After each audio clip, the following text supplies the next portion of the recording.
Aujourd'hui, 17e jour de Carême, nous honorons nos pères et mères. À nos mères qui sont des femmes, joyeuse fête des femmes à vous. Que ton nom soit sanctifié, ainsi Jésus honore-t-il son Père des cieux et notre Père céleste. Honore ton Père et ta mère. Exode 20:12. Commandement associé à une bénédiction, afin que tu sois heureux et que tu vives longtemps sur la terre. À quoi engage concrètement ce 4e commandement de Dieu? Partons d'un fait notable de la royauté en Israël. Salomon, le prestigieux roi d'Israël, honore sa mère dans une révérence qui interroge la relation aux parents. Bethsabée, la mère de Salomon, se rendit chez son fils, le roi, pour lui parler. Le roi se leva, vint à sa rencontre et se prosterna devant elle. 1 Roi 2,19. La dignité et le rang de mère ou de père n'a pas d'égal pour Salomon sur la terre. Il se prosterne dans une révérence qui est la crainte de Dieu et anéantissement devant sa mère. Premier enseignement, la paternité divine est la source de la paternité humaine. L'honneur rendu aux parents est de par ce geste de Salomon une soumission à Dieu lui-même, une obéissance à son nom et à son commandement.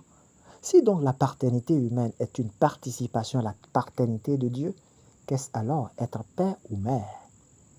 Dans la parabole de l'enfant prodigue, chez Saint Luc chapitre 15, les versets 11 à 32, Dieu nous montre le visage d'un père qu'un fils cadet force à lui céder la part du testament des biens qui lui reviennent de son vivant.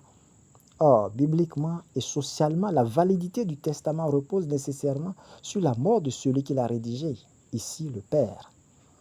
Dépossédé et impatient, le père voit son fils partir en perdition avec la moitié de ses biens.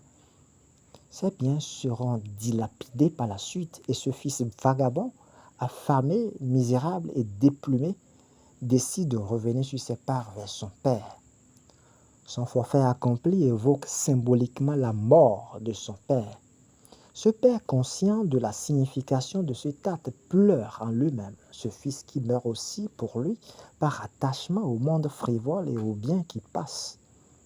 La douleur de son cœur était la séparation d'avec ce fils cadet. Une partie de lui s'en est allée à sa perdition dans le monde.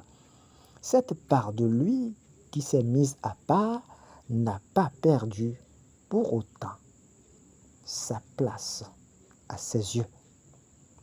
Il accepte de mourir à sa colère, à son autorité de père, pour faire vivre à nouveau ce fils égaré.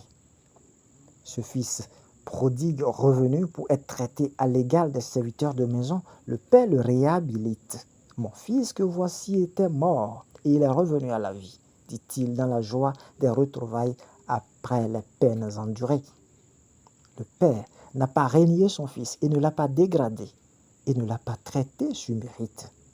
C'est la miséricorde et la responsabilité inconditionnelle du Père qui ont guidé son action. La dignité de fils a été conservée. Ainsi, aux yeux de Dieu, le mal ne doit pas avoir le dernier mot sur la relation familiale. Deuxième enseignement, la dignité n'est jamais perdue au regard de Dieu pour un fils. Il arrive très souvent que les acteurs de cette parabole changent de rôle, que l'offense, le forfait, le mal viennent des géniteurs, du père, de la mère ou de la personne apparentée assurant ce visage paternel ou maternel. Si le père, aux yeux de Dieu, ne doit pas régner son fils ou sa fille, le fils ou la fille ne doivent pas non plus se couper des parents. Le premier amour du prochain, Dieu le destine aux parents suivant le 4e commandement. Dieu a fait d'eux des coopérateurs, des courroies de transmission de la vie. Un fils honore son père et un serviteur son maître. Si je suis père, où est l'honneur qui m'est dû? Si je suis maître, où est la crainte qu'on a de moi? Ainsi Dieu lui-même interroge ceux qui méprisent son nom. Malachie 1, verset 6. La dignité de père ou de mère peut-elle s'effacer? Autrement dit, le mal fait par les parents ne conditionne-t-il pas ce 4e commandement? Après le déluge, Noé, homme juste, au regard de Dieu, fut épargné. Il fut le premier à planter la vigne sur la terre. Il en but le vin, s'enivra et se retrouva nu au milieu de sa tente. Son fils Cham vit que son père était nu et il en informa ses deux frères qui étaient dehors. Sem et Japheth prirent le manteau, le placèrent sur leurs épaules à tous deux et marchant à reculons, ils en couvrirent leur père qui était nu. Comme leur visage s'était détourné, ils ne virent pas la nudité de leur père.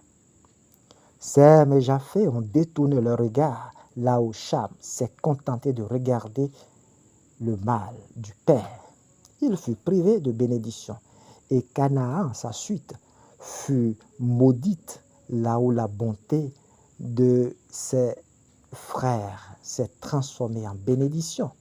Or, la bénédiction des patriarches Abraham, Isaac et Jacob sur les fils était d'une efficacité divine. Ce récit sur Noé et ses fils enseigne qu'il faut couper le mal à la racine. Troisième enseignement, qui maudit son père et sa mère verra s'éteindre sa lampe au cœur des ténèbres. Proverbe 20, verset 20. Mais attention, on est père et mère parce qu'on a des responsabilités vis-à-vis des enfants. Le mariage vise le bien des conjoints, la génération et l'éducation des enfants. C'est à ce dernier point que beaucoup de parents démissionnent en devoir et en responsabilité. L'éducation humaine, spirituelle et religieuse reste et demeure le socle de la société. Il y a une mode du monde qui tend à envahir les familles aujourd'hui, l'abandon des foyers, les démissions des parents. Que faut-il attendre des enfants à qui on refuse la figure paternelle ou maternelle? Nous n'avons qu'une seule dette, celle de l'amour du prochain. Le soutien est inconditionnel à nos pères et mères, dans leur vieillesse comme dans la maladie et dans le besoin. C'est un devoir que Dieu bénit. Agissez sans crainte. Dieu est votre abri et votre refuge. Une femme peut-elle oublier son nourrisson, ne plus avoir de tendresse pour le fils de ses entrailles? Même si elle l'oubliait, moi Dieu, je ne t'oublierai pas, car je t'ai gravé sur les paumes de mes mains. J'ai toujours tes remparts devant les yeux. Isaïe 49, 15 à 16.